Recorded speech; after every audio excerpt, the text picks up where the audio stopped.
Bon, la première chose, c'est que si ça fait plusieurs mois que vous travaillez à plusieurs sur un projet de création de jeux vidéo, vous allez avoir un sujet de propriété intellectuelle. Ça, c'est pas mon domaine, il y a des spécialistes qui le traitent, mais ce sujet, il va être très important parce qu'il va falloir voir à qui appartient l'API. Euh, Ensuite, oui, j'imagine que si vous avez ce projet depuis plusieurs mois de création, on a déjà dû vous dire, vous avez vu sur Internet, vous avez les réflexes, il faut qu'on crée une société. C'est pour moi le meilleur outil aujourd'hui pour collaborer ensemble à travers, comment dire, une seule unité. C'est-à-dire que si vous êtes séparés dans votre mode de fonctionnement, vous allez sans doute avoir ce qu'on appelle un régime qui est l'indivision, donc vous allez tous être un petit peu propriétaires de ce que vous créez. La société, c'est une autre personne. C'est vraiment, vous êtes plus quatre, vous êtes presque, vous êtes cinq. Il y a une nouvelle personne qui émerge, et cet être va devenir la personne qui possède votre jeu vidéo, qui signe les contrats à votre place, et c'est cette entité-là qui va devenir la vraie entité qui gère. Donc vous ne pourrez plus dire c'est moi qui possède le jeu vidéo, non, non, c'est la société qui possédera ce jeu vidéo. Et vous quatre, vous posséderez la société. Selon des répartitions, des fois, bah, là, logiquement, on se dit à 4, bah, 25% chacun. Ouais, en fonction des projets que moi j'ai pu voir, bah, parfois le développeur qui a le plus travaillé est avantagé au début, il prend un peu plus de pourcentage que d'autres, ou celui qui met un peu plus d'argent. Mais en tout cas, c'est cette idée que vous allez presque vous mettre en retrait, vous, en ne devenant que propriétaire d'une société qui, elle, sera cette nouvelle entité qui prendra votre place. Vous allez avoir deux casquettes parce que vous allez être propriétaire de la société, donc actionnaire ou associé, c'est le terme un peu technique. Ben, grosso modo, vous êtes, comme on dit, propriétaire d'un immeuble, ben voilà, vous êtes propriétaire de parts sociales ou d'actions. Mais logiquement, le plus souvent, vous allez aussi représenter la société. Vous allez en être, alors en fonction de la forme sociale, ça a des noms différents, on dit gérant, on dit président, mais c'est en tout cas, ça revient un peu à la même chose. Vous allez représenter, agir au nom et pour le compte de la société, et donc pouvoir passer des contrats au nom de la société, gérer le compte bancaire au nom de la société, embaucher des salariés, tout ça. Mais il faut bien avoir en tête que ces deux fonctions qui sont souvent liées au démarrage, mais juridiquement qui ne le sont pas. Vous pourriez parfaitement être propriétaire d'une société. Je donne souvent l'exemple de société en bourse. Vous prenez des actions d'une société du CAC 40 en France, vous n'en serez jamais le dirigeant a priori, mais vous serez propriétaire d'une partie de cette société. Quasiment à chaque fois, surtout dans voilà, le domaine des jeux vidéo, c'est souvent la même chose au démarrage. Vous êtes tous propriétaires de la société, à égalité ou presque, et vous en êtes tous les représentants. C'est un peu ce que je dis le meilleur outil pour passer d'un fonctionnement un peu parfois étudiant, colloque, à vraiment un fonctionnement professionnalisé ou professionnalisant avec un fonctionnement établi par écrit, voilà, avec ce qu'on appelle les statuts. Quelles sont les responsabilités juridiques pour les associés? La première chose, c'est que pour que cette société fonctionne, vous allez devoir injecter de l'argent dedans. Bon, déjà au démarrage, on met ce qu'on appelle le capital social, mais bon, on peut le faire très bas, donc c'est pas forcément un risque. Mais bah, déjà, vous allez payer la constitution de la société, vous allez payer peut-être des prestataires, vous allez vous rembourser des indemnités écométriques. Mais en tout cas, cet argent qui est mis, si ça ne fonctionne pas, si la société ne gagne jamais d'argent, si vous n'arrivez jamais à faire l'augmentation de capital rêvé, la vente du jeu, ou que vous ne trouviez pas cet investisseur pour le jeu vidéo, bah, vous le récupérerez jamais. Voilà. Donc le risque, c'est un risque de perte de ce qui a été investi. On ne peut pas perdre plus que ce qu'on a investi. Si voilà, vous êtes endetté d'un coup à 10 000 ou 15 000 euros, vous n'avez pas payé le loyer, par principe, on ne va pas venir vous demander, vous, sur votre patrimoine de le payer. C'est la société qui en est responsable, c'est une autre personne, c'est cette cinquième personne. Elle n'a pas l'argent, tant pis. Tant pis pour la personne. Voilà, donc je dis petite exception parce que comme vous en êtes aussi le représentant, si vous avez commis des fautes de gestion, si voilà, vous avez déconné sur la gestion en tant que représentant. Assez rare qu'on vienne chercher la responsabilité, mais ça arrive. Évidemment, si vous êtes servi de la société pour votre usage personnel, si vous avez détourné des fonds, si vous avez menti à vos co-contractants, à part ces cas qui sont un peu durs et un peu exceptionnels, où a priori la personne qui est là-dedans a la conscience que ce qu'elle fait est un peu à la limite, ça, vous mettez un peu d'argent dans la société, vous lancez votre jeu, ça fonctionne pas, ça crache. Bon, ben vous vous retirez, vous avez perdu le temps, l'argent, et le plus souvent, vous passez à autre chose. Voilà.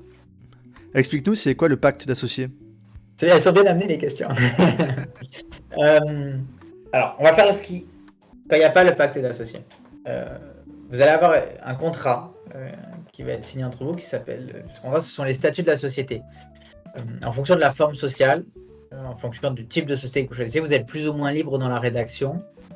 mais en général, on ne trouve pas dans les statuts énormément de dispositions. On peut en trouver, des fois c'est très développé, mais on n'en trouve pas.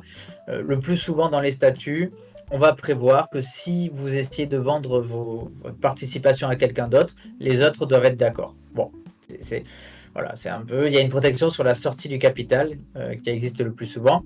Et après, les statuts se contentent, avec évidemment des adaptations, mais se contentent souvent de rappeler un peu les dispositions légales, ce qui existe. Si je veux augmenter le capital social, à qui est-ce que je dois demander? Alors là, on a souvent des marges de manœuvre sur le pourcentage de vote, sur les modalités de convocation, sur tout ça.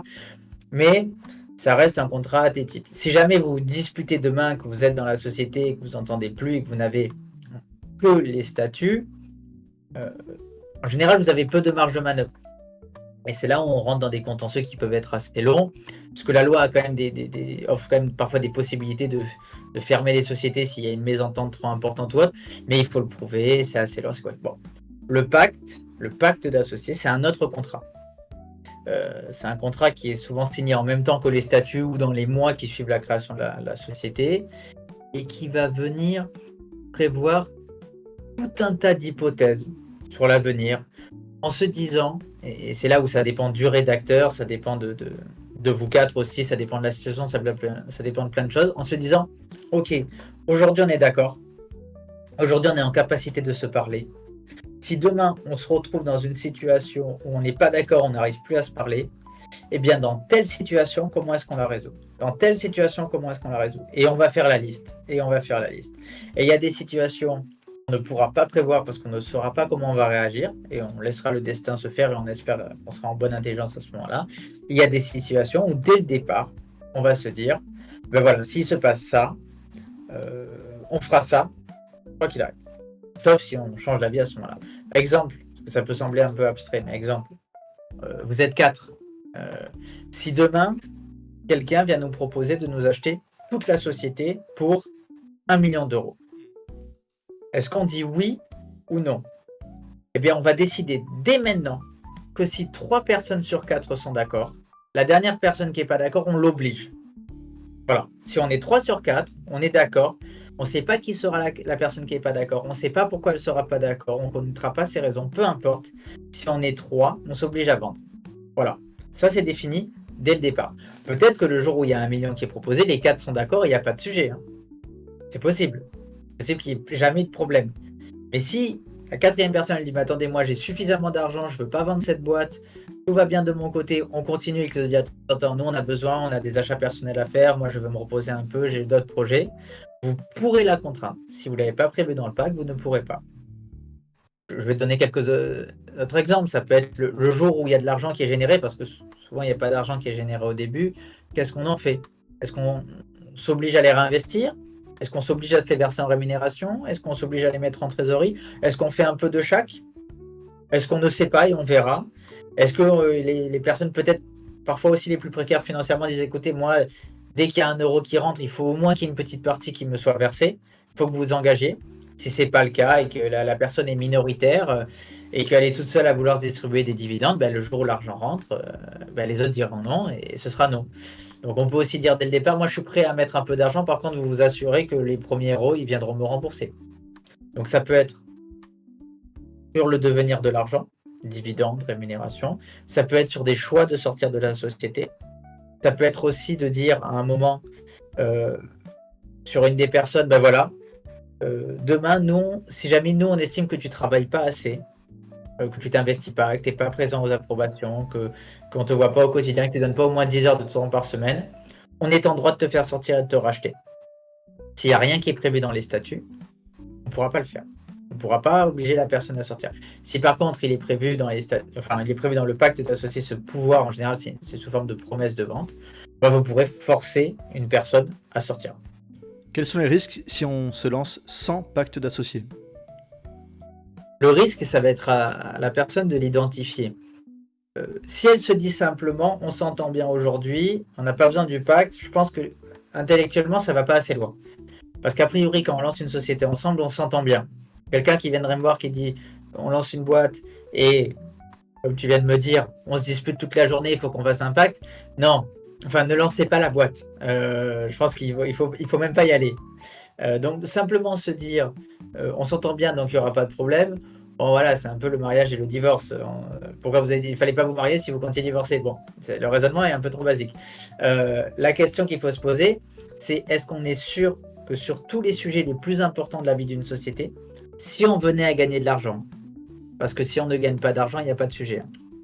Soyons clairs, la question, elle n'est que si jamais la société demain venait à gagner de l'argent, que sa propriété intellectuelle valait quelque chose, qu'on pouvait en faire quelque chose. Si ça ne fonctionne pas et qu'on va au mur, a priori, il n'y aura pas grand-chose à se partager et on sera d'accord. Même si, bon, on peut aussi avoir une situation où il y a un des associés qui veut continuer bête et onde, les autres peuvent le forcer à arrêter. Mais vraiment, on parle de la situation où ça fonctionne bien, ça marche bien, c'est la société qui devient le métier de chaque personne. Ça vous paye vos emprunts immobiliers, ça vous paye vos sorties, ça vous paye vos vacances, ça vous paye ce que vous voulez. Donc ça devient un actif pour vous qui est indispensable. On ne peut pas en faire n'importe quoi. À ce moment-là, est-ce que vous êtes sûr que tous les sujets les plus importants que vous pourriez dès à présent prévoir, vous êtes sur la même longueur d'onde? Souvent, en tout cas moi c'est la manière dont je travaille, je fais en général 2 rendez-vous. Un premier rendez-vous qui peut durer 1 heure ou 2, où on s'assoit et je pose des questions sur des sujets qu'on vient de parler. Voilà, si demain vous gagnez de l'argent, vous en faites quoi là? Vous gagnez 50 000 euros là, voilà. Si demain il y en a un de vous qui part 6 mois à l'étranger, il décide de prendre 6 mois à l'étranger parce qu'il veut faire le tour du monde ou de l'Amérique du Sud. Est-ce que ça convient à l'autre ou aux autres? Vous voyez, tout un tas de mises en situation potentielles. Et évidemment, très souvent, c'est des discussions qu'on n'a pas, surtout quand on est entre potes parfois. Et là, on a des réactions qui sont assez différentes. Ah ben non, ça c'est pas possible. Ah ben non, ça n'arrivera pas. Ah ben non, Ah bon, tu penses comme ça, je savais pas. C'est pas grave, c'est le but du pacte, hein. Et là, on dit d'accord. Est-ce qu'on pourrait trouver un compromis, une règle qui est le juste milieu? Tu n'auras pas le droit de partir 6 mois. Tu pourras partir peut-être 3 mois. Hein. Et à partir du moment où j'ai récolté toutes ces informations, je rédige un projet que je soumets. Et là, pour le coup, le deuxième rendez-vous est intellectuellement, on va beaucoup plus loin, puisque toutes les questions auxquelles on s'était posées, en général, ça a cogité entre-temps. Et on relie ensemble le pacte. Et là, on fait les modifications, ou des fois, je suis obligé d'envoyer une nouvelle version. Et après, on signe. Mais il faut faire des mises en situation. Peut-être 2 choses supplémentaires sur le pacte. Un, il est confidentiel. Il n'est pas, contrairement au statut, les tiers, les autres parties ne le connaîtront jamais. Et ensuite, il est facilement modifiable par la volonté des parties. C'est-à-dire qu'il peut y avoir une inquiétude souvent des gens qui consiste à se dire « Ah oui, mais si on fixe ça, mais qu'en fin de compte, on change d'avis. » C'est pas du tout un problème. Le pacte, c'est la voiture balai. C'est si on n'est pas du tout d'accord. Si, au moment où la vente arrive, et que la vente à 1 million, tout le monde est d'accord, ou personne n'est d'accord, c'est pas un sujet. C'est-à-dire que c'est quelle est la décision qu'on prend si on ne sait. Ce jour-là, on n'arrive plus à s'entendre. Ce sera cette décision-là. Mais vous pouvez le modifier quand vous voulez, même par presque un simple email, ça peut suffire, ou un petit avenant. Vous pouvez décider de ne pas l'appliquer. Moi, très souvent, je fais des opérations dans lesquelles il y a un pacte d'associés qui est prévu. Par exemple, interdiction de vendre. Interdiction. Et en fin de compte, il faut rentrer une 3e personne au capital. On fait une petite décision où on dit, voilà, pour cette opération, on renonce au pacte d'associés, on autorise la cession. On n'est pas bloqué. Mais par contre, si un des deux avait dit, moi, je veux pas le faire rentrer, grâce au pacte d'associés, il n'y aurait jamais eu de vente. Voilà. Donc, c'est un peu ça. C'est un outil très puissant et très fort qui peut vraiment contraindre et qui est très efficace. Mais qui permet quand même une marge de manœuvre dans son évolution. Si les états d'esprit changent. Et puis, peut-être qu'on pense être comme ça. Au jour J, au jour où on démarre, on pense être sympa et on n'est pas sympa du tout. Et après, au bout d'un an, 3 ans, 5 ans, 10 ans, les pactes en général sont pour 15 à 20 ans. Mais je ne sais pas s'il y a vraiment beaucoup de pactes qui s'appliquent 15 à 20 ans. À mon avis, quand on crée un jeu vidéo, il y a des investisseurs qui rentrent à un moment, il y a d'autres associés qui rentrent, on embauche des salariés, on a envie de les intéresser au capital, on les fait rentrer dans la société. Et le pacte, il bouge, il évolue en fonction. Les gens, ils signeront peut-être 5 à 10 pactes dans leur vie. Mais ça reflète à un moment donné un état d'esprit, un accord passé. Voilà. C'est à ça que sert le pacte. Explique-nous un peu le cas où on est assez nombreux, par exemple 8. En fait, vous n'êtes plus 4, vous êtes 8, 12... Vous pouvez imaginer, non. Ce qui est assez intéressant à faire, c'est que dès qu'on se retrouve assez nombreux, je dirais même à plus de 4, c'est un peu la limite, les décisions sont beaucoup plus compliquées à prendre. Parce que d'un coup, à 8, il est assez évident que tout le monde n'a pas la même implication dans le projet et n'a pas vocation à l'avoir. C'est qu'on va créer des strates de niveau de décision. Euh, on va dire, ben voilà, pour des décisions les plus mineures, j'ai une bêtise, hein, c'est pas ouvrir une ligne téléphonique pour la société, une seule des personnes pourra prendre la décision sans demander l'accord aux autres. Par contre, pour une dépense de plus de 300 euros, il faudra qu'il y ait 3 personnes sur 8 qui la valident. Pour les dépenses de plus de, vous voyez, et en fait, on va avoir des strates de décision et c'est assez démocratique en fonctionnement. Parfois, on va donner à certaines personnes plus de pouvoir qu'à d'autres, ou certaines personnes seront actionnaires avec des pouvoirs, des droits de veto, mais pas forcément représentants. Pas forcément le droit de gérer la société au quotidien. Puisque vous, dans ce monde-là, vous êtes en capacité vraiment d'isoler, de pouvoir dire, ben, ce niveau-là de décision, presque c'est sur tel serveur, on va faire un conseil des sages, un conseil des anciens, un conseil des fondateurs. Et en pratique, ça donne quand même, pour un avocat rédacteur, une marge de manœuvre et une capacité d'aller assez loin dans les possibilités qui est assez intéressante. Il y a ça aussi à raisonner. Le pouvoir, là, on a parlé des droits financiers beaucoup, mais le pouvoir politique, qui est un sujet qui intéresse beaucoup en plus en général dans ce domaine-là, le pouvoir politique, la répartition du pouvoir, qui a le droit de, à partir de combien de pourcentage on a le droit de prendre telle décision, c'est un sujet qui intéresse à chaque fois énormément les gens. Merci Benoît pour tes conseils et merci d'avoir regardé cette vidéo.